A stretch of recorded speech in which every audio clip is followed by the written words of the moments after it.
네, 안녕하세요. C월권에서 군사통역 강의하고 있는 강천호 강사입니다. 오늘은 러시아의 핵무기 사용 가능성에 관해서 한번 정리를 해볼까 합니다. 같이 지문 보도록 하시죠. 음, 러시아가 그 핵무기, 누클리어 웨폰을 사용할 기 직전이었었던 상황이 있었다고 해요. 최근에 우크라이나 전에서 관련해서 이제 정리를 해보시죠. 보시면서 이제 저희 블로그에 방문하시면 사용했던 음원, 지문 등 내려받아 이용하실 수 있습니다. 보실까요? 제목부터 정리를 들어가 보겠습니다. 음, 우크라이나전 개전 초기에 러시아가 핵무기를 핵무기 사용을 하용할 진정한 위험이 있었다라고 미 중앙정보청 수장이 밝혔습니다. 자, CIA 이제 중앙정보국이라고 아직도 하시는 분들이 상당히 많이 있는데요. 어, 이 국이라고 하면은 기본적으로 어, 기본적으로 정부 부처 같은 데 보면 실국과 팀 이런 단위들이 있죠. 그럴 때 한 기관 내에 조직 내에 한 부서죠. 국이라고 하면 어, FBI 아시죠? Federal Bureau of Investigation 할 때 그 뷰로가 국이죠, 국. 그래가지고 뷰로가 FBI 같은 경우에는 미국의 실제로 조직도상 법무부의 한 조직이에요. 부서입니다, 부서. 그렇기 때문에 이제 국이라는 게 단어도 그렇고 국어 해석도 그렇고 잘 맞는데 이거는 에이전시 Central Intelligence Agency라고 해서 일반 실국과 할 때 그 부서를 뜻하는 Office, Bureau, Division 이런 말이 아니기도 하고 별도의 조직이죠. 어느 한 조직의 일개 부서라기보다는 그래서 이걸 요즘에는 중앙정보청이라고 많이 하죠. 그래서 이제 청 이렇게 하시고 기본적으로 이제 보스는 원톱을 얘기를 하니까 수장이라고 이렇게 느낌을 살려봤는데 이게 청이기 때문에 여기를 압축하면 청장이 되죠. 그래서 중앙정보청장 이렇게 해주시면 되겠습니다. 자, 그 다음에 이제 누클리어 웨폰은 한 단어로 nuke, N-U-K-E 이렇게 명사로 표현할 수가 있죠. 심지어는 요즘에 그래가지고 nuke라는 거 그 자체를 nuke를 동사로 써가지고 예를 들어 동명사 형태로 가서 뭐 nuking, 핵공격 이런 식으로까지 이제 쓰기도 합니다. 자, 이 러시아가 우크라이나전 초기 수개월간 전술 핵무기를 사용할 수도 있을 그런 어, 위험이 진짜로 도사리고 있었다라고 CIA 청장이 밝혔습니다. 이 청장께서는 우크라이나 북동부의 북동부에서 병력이 어, 전격적으로 돌파를 함으로써 이 푸틴이 가장 극단적인 조치를 사용할 수도 있다는 우려가 대두되기에 이르렀다. 그로 인해서 이 외교 활동이 급증했다고 밝혔습니다. 자, 이 서든은 갑자기라고 이제 해도 되는데 공식적으로 외교라든가 정치라든가 그런 생활 얘기할 때는 정격이라는 말을 쓰죠. 그래서 이 서든하고 그런 느낌으로 사실 더 포멀한 느낌을 쓸 때는 abrupt라는 말을 정격이라고 같이 정리를 해주시면 좋고요. 지금 빌 번스 이분이 이제 CIA 청장이죠. 그런데 그냥 버ን스 이렇게 하시면 안 되고 국어로는 항상 직함이 우선시되죠. 영문에서는 이렇게 사람 이름을 그냥 막 표기를 하곤 하는데요. 그래서 직함, 직유명 이런 것들이 있으면 그걸 우선시해서 써주시는 게 좋습니다. 자, 그 다음에 이제 플러리는 원래 돌풍, 질풍 같은 것들을 나타내 가지고 눈보라를 일으킬 때 flurry of snow 이럴 때 쓰는 말이죠. 그래서 묘사로는 그런 것들이 눈보라가 확 일듯이 갑자기 확 늘어난다 그래서 급증이라고 표현을 해주시면 되겠습니다. 자, 영국의 대외 정보 기관인 MI6 수장과 함께 발언을 최초로 하면서 CIA 정보청장, 미 중앙정보청장은 다음과 같이 밝혔습니다. 2022년 가을에 한 순간이 있었는데 그때 저는 이 러시아가 그 전술 핵무기를 그 사용할 가능성에 대한 그 위험이 진짜로 그 도사리고 있었다고 생각을 합니다. 자, MI6라고 해서 원래 이게 어, 영국에 우리나라 이게 한국으로 치면은 대외 정보 기관인 National Intelligence Service 국가정보원 같은 거죠. 그래서 여기는 이제 비밀 그 정보청이라고 이제 표현을 그 Secret Intelligence Service 이렇게 이게 정식 명칭인데 워낙 이 MI6라고 하는 이 약자 별칭이 더 유명해요. 영국의 정보기관으로서. 그래서 Military Intelligence 이거의 준말로 그 Military Intelligence MI 이렇게 들어가는데 정식 명칭은 이렇게 된다는 걸 같이 기억해 두시는 게 좋습니다. 자, 그렇게 하고 이제 이거는 그냥 우리가 IT 정보통신 시스템 할 때 쓰는 그 정보가 아니죠.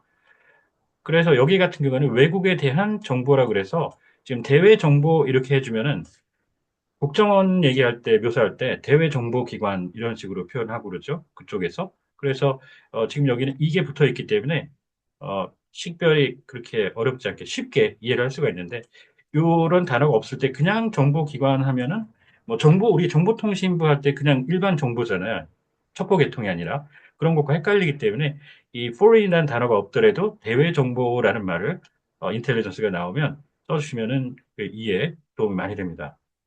자, 그리고 이 인텔리전스가 컨펌이 되지 않은, 즉, 사실 확인이 되지 않은 상태가 이 첩보라고 해서 인포메이션이라고 정하고 있죠.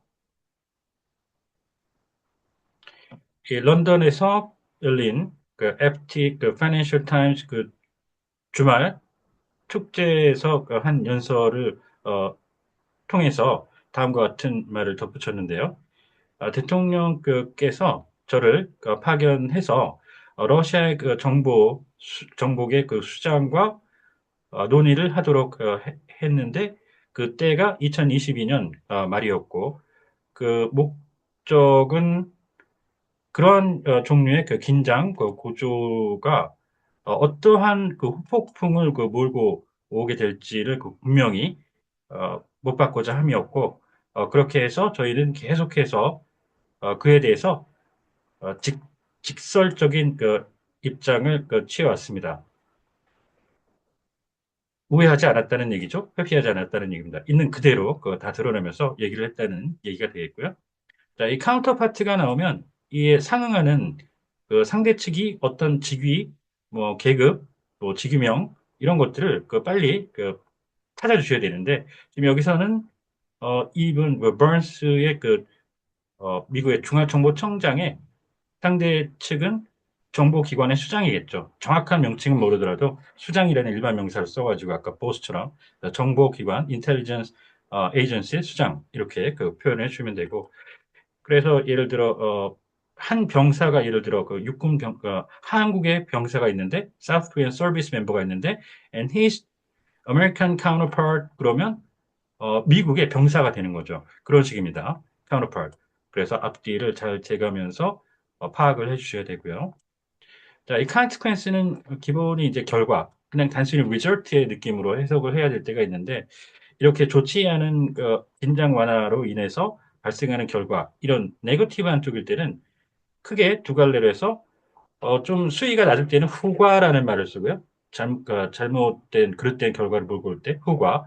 정말 정도가 셀 때, 이럴 때는 후폭풍까지 가곤 하죠. consequences.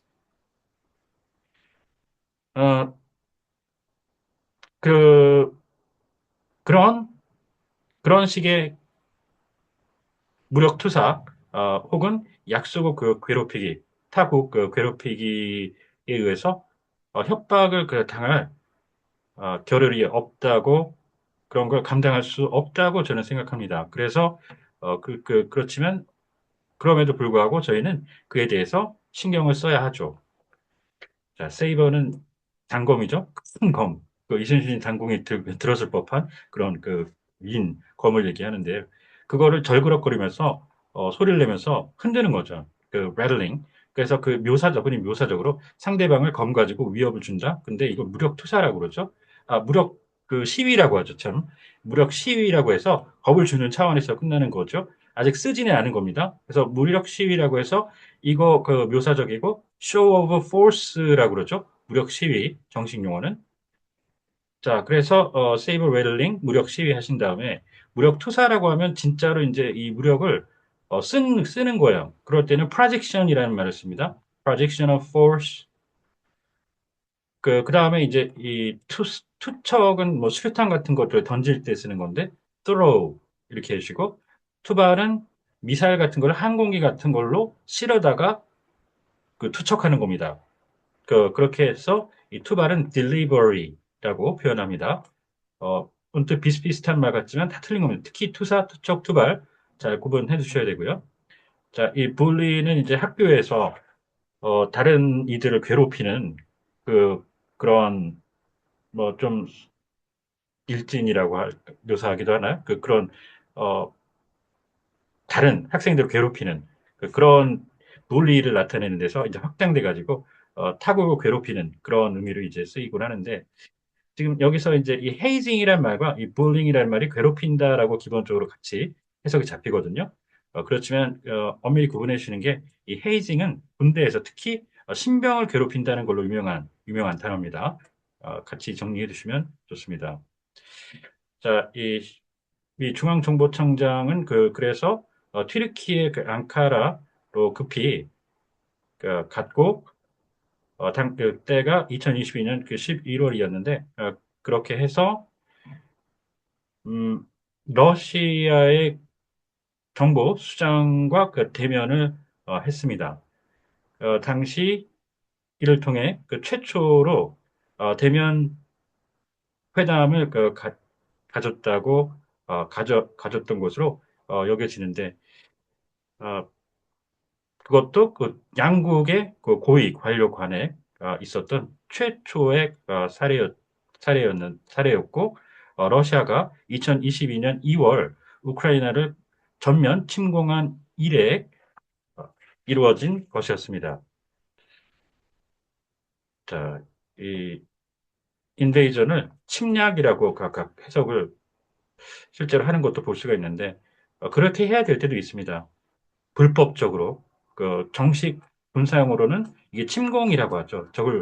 적국을 무너뜨리기 위해서 대규모로 공격을 하는 건데 그걸 이제 침공이라고 하는데 그게 불법적일 때 예를 들어 우리 한반도에서 북한이 6.25 때 남한을 인베이전 했던 거 그런 것은 이제 선전포고도 없이 그냥 불법적으로 행해졌다 그래서 침략이라고 주로 하죠. 그런데 일반적으로 침공이라는 말로 끝내고 침략은 아무 때나 쓰지는 않습니다. 그래서 기본적으로 이 러시아가 한 것도 음, 기본적으로는 침공이라는 해석이 대세죠. 침략보다는.